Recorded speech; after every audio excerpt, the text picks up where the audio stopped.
Hello, everyone, and welcome. I'm Connie Douglas from Great Stamping with Connie. I'm an independent Stampin' Up! Demonstrator in Canada, and this is That's Fancy, a do-over. So last Friday, I didn't have the equipment set up quite right because I'm at the cottage. I didn't have things all connected. I thought they were connected, but they weren't connected. And you didn't get to see any of my crafting, which is kind of tough when you're doing Connie's craft along. And I'm supposed to be showing you what I'm crafting. And then I don't show you anything. So I thought I would just do a little bit of a recording today. I'll do one more card and I'll show you the other cards that I made. So let's get right to it. I'm going to move us down to the crafting table, and the card that we did, where was it? So I had made a few of them, and I'm just going to put them out here. This was the first one that I had made as my sample, and then during the Connie's Craft Along, we made this one, and we made this one. And of course, if you had been with me, you were listening to me say, and now we're just going to add this across the bottom, or this over here, or this, or, and of course, you couldn't see any of that. And now I'm scrounging around looking for my catalog. There it is. So this card was actually a card that I had cased from the catalog, and it is on page 39 of the annual catalog. Hopefully you can see this. So this was the card. And a couple things that I realized afterwards. Oh, that's not very focused, is it? Let's see if we can get this to focus a little bit better. They had used different colored inks on here, which worked out really well. I used the same color ink on mine, and I didn't realize it as I was stamping. It wasn't until I completely put the whole card together that I looked at it and thought, yeah, that should have been more than one color, because it doesn't quite segregate the way I wanted it to. So anyway, live and learn. But we went on and we made some other cards, and we did have some fun. So there we go. So my version today is going to be just slightly different, but I'll show you as we go. I'm going to use the Hippest Hippos stamp set. How adorable are they? Oh my goodness. This is a celebration set, and celebration is going to start in July. It will run July and August. And this is one of the stamp sets that you can get for free with a $60 purchase. And if you live in Canada, I would love to have you make that purchase through my online store. You can find everything you need at greatstampingwithconnie.com. So head on over there and you will see all the things you need to know. But that doesn't start till July. But here's a little sneak peek. There are dies that go with this as well. So you can do some really cute things with it. So for this card, we have a Sweet Sorbet card base, just a standard card base, 8.5 by 5.5, scored at 4 1/4. Give that a nice little crease. Then I have a piece of designer series paper that is 5 1/4 by 4 inches, and this is from the Tea Boutique suite, and this is the Tea Boutique 6 by 6 designer series paper. So it's just a whole lot of bits and pieces of it there, but that's where it's from. So I'm going to use that. And then I have a strip of basic white cardstock that I am going to do my stamping on, and I have chosen 2 of the sentiments from that Hippest Hippo set. You're really the best. Oh, you're really the best, and love you a ton. So I'm going to use those 2. And I'm going to use Sweet Sorbet and Mango Melody ink, which is what is in this designer series paper. So I'm going to just try and freehand this. You could absolutely do this with the Stamparatus, and then it would turn out perfect. But I'm just going to give it a go and hope for the best. So I'm going to start in the middle so that I know I have my full sentiment right in the middle, so you can, everyone will see it at all the time. And I'm going to put that at the top, and then I'm going to put love you a ton below it. kind of centered into the same area. And then what I'm going to do is I'm going to alternate them. And that way I will have different ink colors beside each other. Just something that I didn't have on that first card that I had made. So we'll see how this one goes. The Mango Melody is a little bit light, but I think it's okay. Now, as I get towards the end there, I'm just going to stick a scrap of paper underneath because this is going to go over the edge, and that's okay. It doesn't need to show the whole thing the whole way. That was why we started in the middle, so that we knew we would have the whole sentiment in the middle part at least. And then I'm going to do the same thing on this side. We are going to end up mounting this on an angle anyway, because that's what the card in the catalog had. So, and that's why my card stock strip, say that fast 3 times, is long, because I wanted to make sure that I had enough to cover the card on an angle. The one that the one that I did landscape during Connie's craft along, I had a shorter piece of paper that I had cut when I realized that I wanted to do one landscape, and it wasn't going to fully cover. But then we decided to do it short because I thought that looked kind of neat. But for this one, I do want it to go all the way across. So that's why I have the longer piece of cardstock, so that we have lots to go across. And so that is just going to go across like this, which I'm not quite ready for all of that yet. And then what I forgot to do was get out my sponge daubers. Yes. So I did cut some pieces. Oh my goodness, I cut these the other day from some dies that I have. Isn't that terrible? I didn't write down which ones they were, and now it has escaped me. So I'm just going to flip through here, and hopefully I can find them quickly. Oh, I thought it might have been pinned flowers, but it is not. So something else that I have. It's not the tulips, although I did consider using those, except then the one row of tulips would have to stand on their head. That didn't seem quite right. Okay,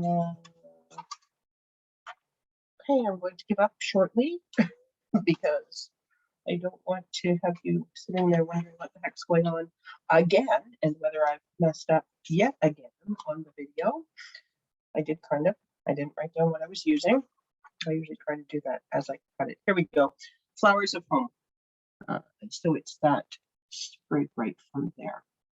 And you can see it actually on this card up here. Can you see that? And that's exactly what we want to try to do as well. Sorry, that doesn't show well, does it? It's not focusing. Come on, baby. There, a little bit of focus. Anyway, that's what we're going to do. So I do want to get, I think I'm going to use crumb cake for the leaves. And maybe I should use Mango Melody for the flowers, because if I use the sweet sorbet, it's on a lot of sweet sorbet. So I forgot my crumb cake ink. We'll grab that.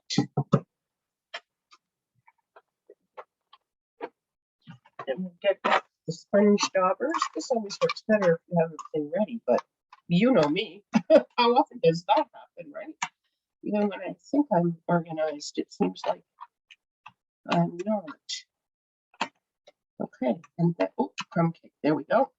And Mango Melody. I have my sponge daubers just in an old wood mount stamp case. And it's kind of handy because they're all right here, but if you stand them up, it's not quite tall enough. So I had to put paper towel in here so the ink didn't transfer from one dauber to the other. But then you can't see the writing on the side, and when you turn them over, you can't see the colors. Oh my. What's wrong problems, eh?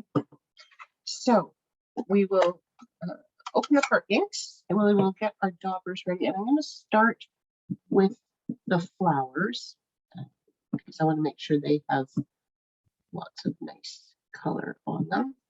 And I'm just daubing on color. You can make it as light or as dark, as intense as you want. And you can, you could use multiple colors if you wanted. It's entirely up to you. I think that's actually it for the flowers, isn't it? We'll move on to this other one. I think maybe with those are probably leaves, but they're going to be flowers now. Little flower buds, that's what they are, because they're. So I guess maybe we should do this one as well. I don't know. But I don't want too much. I don't want everything to be leaf. I want some color. Some of these bottom ones are probably going to get tucked in and you won't even see them. But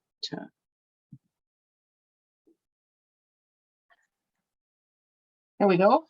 And then I will add some crumb cake for the leaf part. Just a little tricky getting into some of these tighter spots here.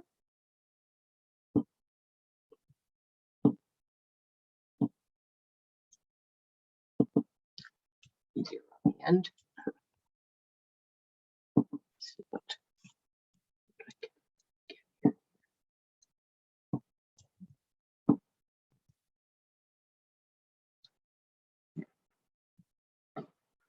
Wonder if I can get a little more mango melody over top of this part where well, helps fades it up slightly, but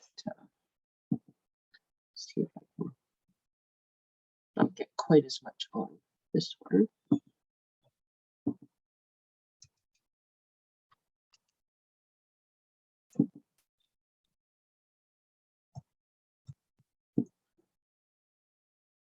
I love the sponge daubers because they're quick and they kind of add color in a neat sort of way, but they are not precise. If you want precise coloring, sponge daubers are not your friend.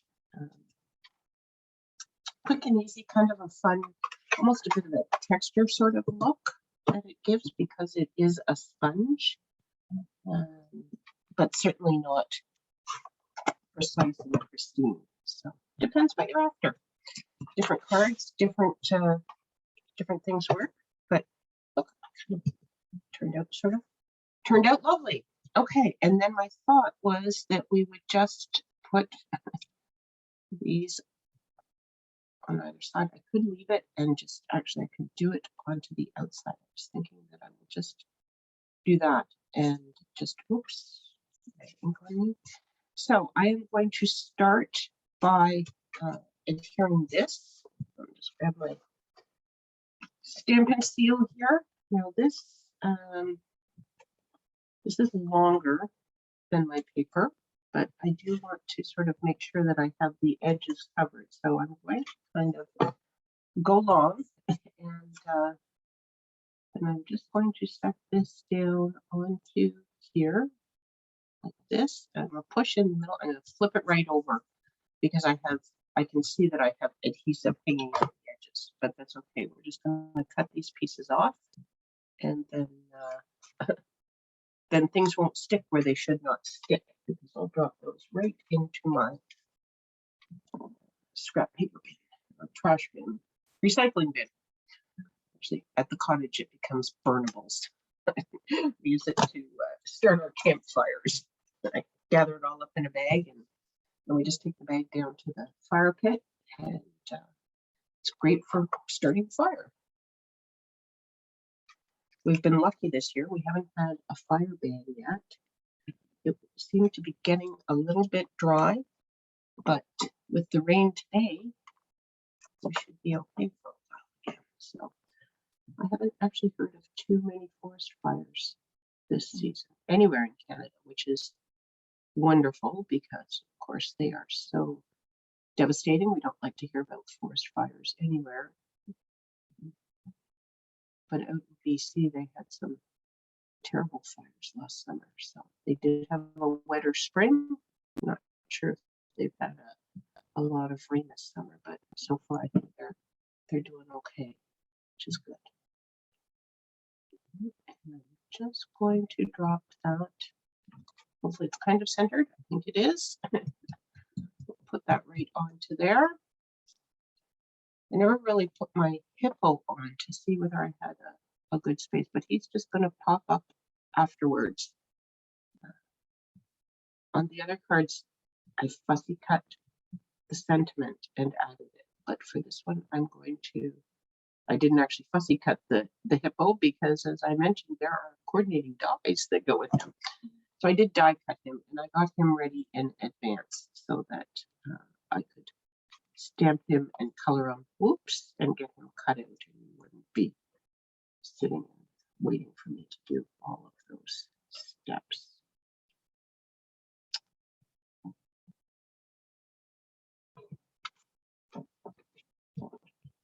Go.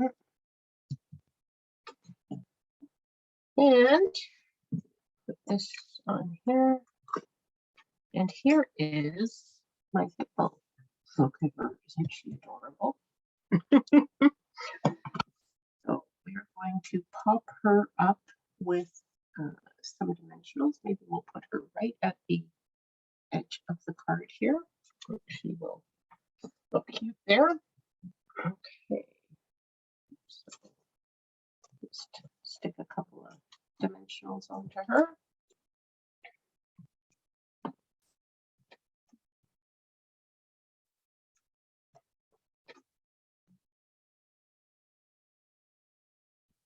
She's straight.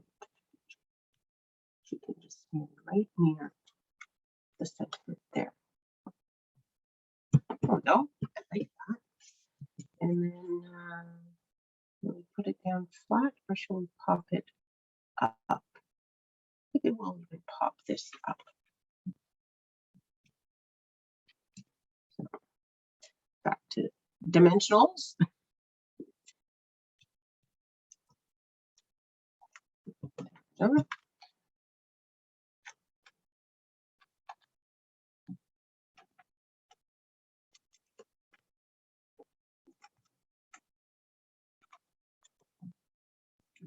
Okay. So let's see if I can get this centered. There we go. And then perhaps just a little bit of bling. What kind of bling shall we use? Maybe just some clear rhinestones because there is a lot of color and there is quite a bit going on. Maybe we don't even need bling, except I have just a little bit of an inky shadow there that I think I want to cover up. We do have these. These are champagne, and sometimes I think they look orange, and sometimes I think they look pink. These are real red. I don't think I want those. They're just a little bit more red than the sweet sorbet. We could do pearls too. No, I think we're going to go with my first thought, which was the clear rhinestones. So we'll just going to add. I think I'm going to use small ones because I don't want to kill the. I'm just trying to, hide the flaws.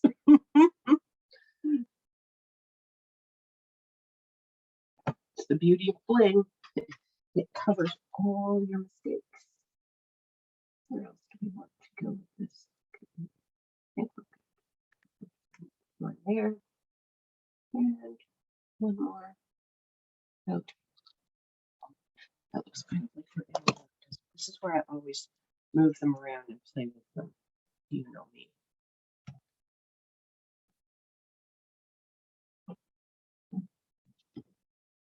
Don't really want them to look like they're in a line. There we go. Whoops, out of the picture.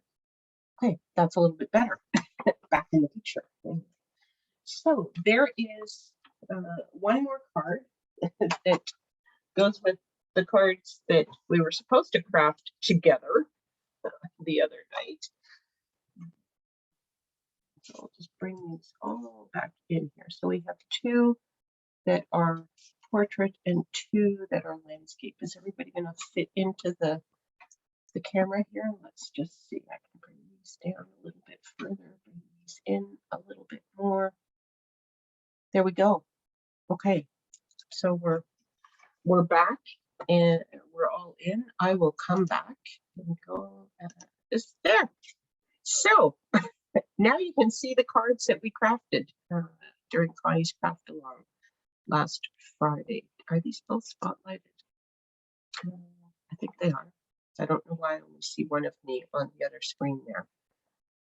Maybe because I'm speaking and that's the setting I have it on. But hopefully you can still see the cards.